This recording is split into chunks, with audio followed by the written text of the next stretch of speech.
नमस्कार साथियों, कैसे हैं आप सब। उम्मीद करता हूँ आप अच्छे होंगे। आज जानेंगे हम कि खुद का वकील कैसे बने। तो बिना वकील के आप खुद भी लड़ सकते हैं अपना मुकदमा। क्या है इसकी पूरी प्रक्रिया, देखेंगे इसकी प्रक्रिया के बारे में। बने रहिए वीडियो के एंड तक। तो बिना देरी किए हुए स्टार्ट करते हैं आगे। जब कोई व्यक्ति समस्याओं से घिर जाता है तो उसे न्यायालय से ही उम्मीद रहती है। वकीलों की बेहताशा फीस के कारण आदमी अपनी किसी भी मामले को न्यायालय में ले जाने से डरता है, लेकिन कानून में इतनी गुंजाइश है कि आप न्यायालय की अनुमति से अपना केस खुद लड़ सकते हैं। अधिवक्ता अधिनियम के अंतर्गत आप बगैर अधिवक्ता हुए विधि व्यवसाय नहीं कर सकते, परंतु स्वयं का मुकदमा लड़ सकते हैं। यह आपका नैसर्गिक अधिकार है। न्यायालय आपको अपना मुकदमा लड़ने से कतई निषिद्ध नहीं कर सकता। आप न्यायालय में वकील स्वयं की इच्छा से नियुक्त करते हैं तथा मुकदमे के लिए वकील पत्र पर हस्ताक्षर करके वकील को अपने मुकदमे में प्रत्येक प्रकार के अधिकार सौंपते हैं। वकालत है चुनौतीपूर्ण पेशा, जानिए सफल वकील बनने के लिए आवश्यक हो क्या है, आगे देखते हैं। कभी कभी जीवन में ऐसी परिस्थितियों का जन्म होता है जब आपको किसी आपराधिक मामले में आरोपी बना दिया जाए और राज्य द्वारा न्यायालय में आप पर कोई अभियोजन चलाया जा रहा है, या फिर आपके किसी अधिकार के अतिक्रमण होने पर आप कोई सिविल मामला लेकर न्यायालय की शरण में जाते हैं। इसमें हर परिस्थिति में आपको वकील नियुक्त करने की आवश्यकता होती है।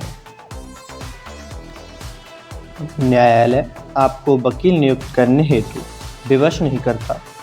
वकील आपकी सुविधा के लिए आप खुद नियुक्त करते हैं। भारतीय न्याय व्यवस्था बेहद तकनीकी है, जहां आपको पग पग पर वैधानिक जानकारियों की आवश्यकता होती है।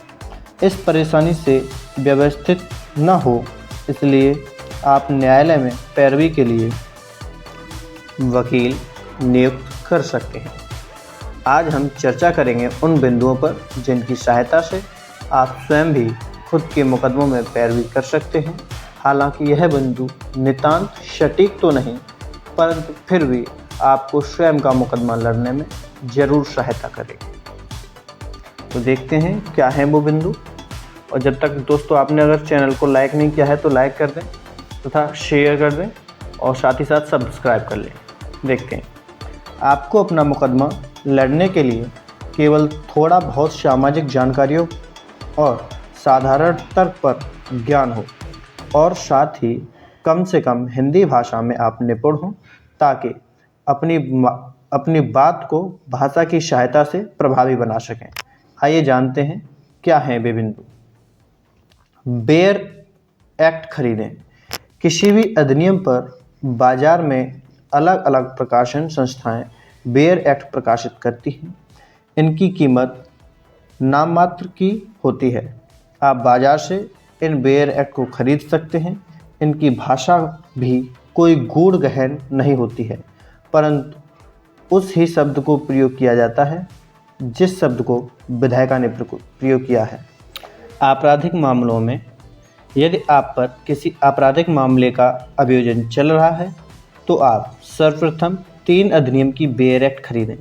नंबर 1 भारतीय दंड संहिता 1860, नंबर 2 दंड प्रक्रिया संहिता 1973, नंबर 3 भारतीय साक्ष्य अधिनियम 1872। भारतीय दंड संहिता भारत की सीमा में अपराधों का निर्धारण करती है और उनके लिए दंड बताती है।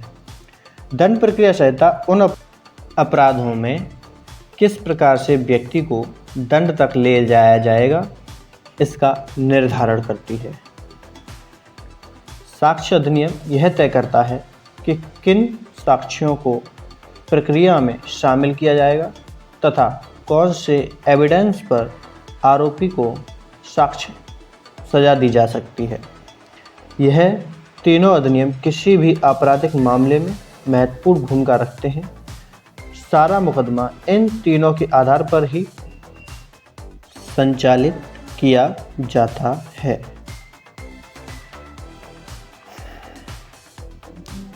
न्यायाधीश से आज्ञा लेना। अब यहाँ पे आपको न्यायाधीश से आज्ञा ले लें। क्या है, आप न्यायाधीश से आज्ञा लेकर ही स्वयं के मुकदमे में स्वयं पैरवी कर सकते हैं, परंतु न्यायाधीश आपको वकील नियुक्त करने का परामर्श दे सकते हैं। इस पर आप कह सकते हैं कि पुलिस कार्रवाई में मुझे खुद ही पैरवी करने की अनुमति दें तथा इतना समय दें कि मैं ड्राफ्टिंग इत्यादि कर सकूं। अगर आप निरुद्ध हैं तो यदि आप किसी आपराधिक मामले में पुलिस द्वारा गिरफ्तार किए गए हैं और पुलिस ने आपको बंदी बनाया हुआ है, संविधान के अनुच्छेद 22 के अंतर्गत पुलिस को आपको गिरफ्तार करने के 24 घंटों के भीतर किसी भी क्षेत्राधिकार के न्यायालय में पेश करना होगा। जब आपको न्यायालय में पेश किया जाए तो आप पुलिस से अपनी एफआईआर की एक प्रति मांग सकते हैं। एफआईआर लेकर सबसे पहले उस घटना का विवरण पढ़ें, फिर किन धाराओं में आपको निरुद्ध किया गया है यह जानकारी देखें तथा अपराध की सूचना देने वाला कौन व्यक्ति है यह नाम देखें। पुलिस की गिरफ्तारी के बाद बंदी व्यक्ति स्वयं अपनी जमानत याचिका लगा सकता है।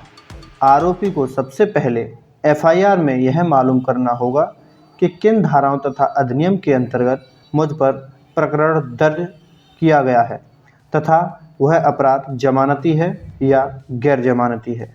जमानती अपराध में मजिस्ट्रेट और पुलिस द्वारा जमानत दे दी जाती है, पर गैर जमानती अपराध की सूरत में जमानत देने या नहीं देना न्यायालय के विवेक पर निर्भर करता है।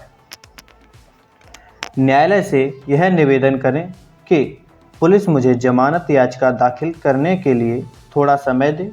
बाजार में सभी अभिवचनों के फॉर्मेट उपलब्ध होते हैं। आप उन अभिवचनों को खरीदकर न्यायालय में अपनी जमानत याचिका लगा दें। याचिका बनाकर कोर्ट बाबू को दी जा सकती है, फिर मजिस्ट्रेट उस पर संज्ञान लेंगे। यदि न्यायालय आपको जमानत पर छोड़ देता है तो किसी जमानतदार के सहयोग से आप पुलिस निरुद्ध से बाहर हो सकते हैं। पुलिस निरुद्ध से बाहर होकर आप उन धाराओं, उन अधिनियमों को पढ़ें जिनके अंतर्गत आपको आरोपी बनाया गया है।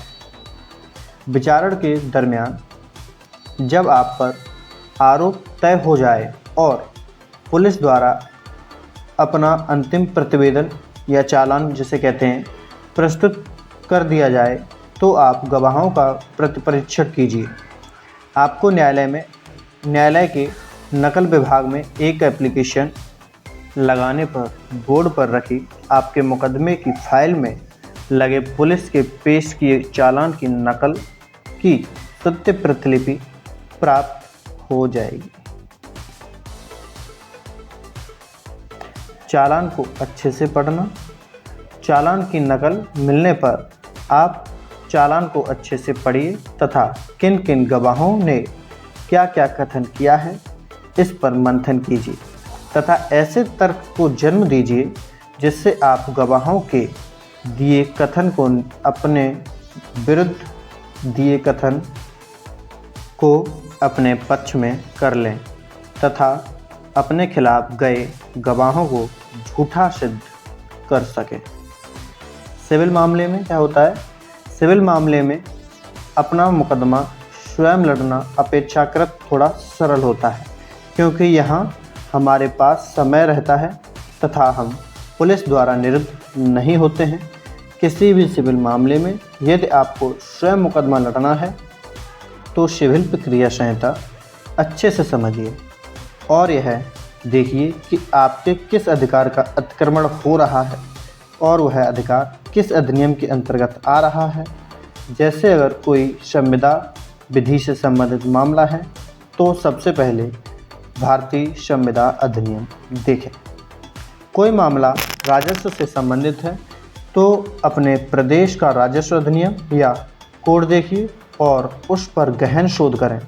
मामले की समस्त कार्रवाई सीपीसी के अंतर्गत ही की संचालित होती है। जहां तक संभव हो वहां तक आप अपने मुकदमे के लिए वकील नियुक्त करने का प्रयास करें, क्योंकि वकील आपके महत्वपूर्ण मुकदमे में ठीक पैरवी कर सकते हैं।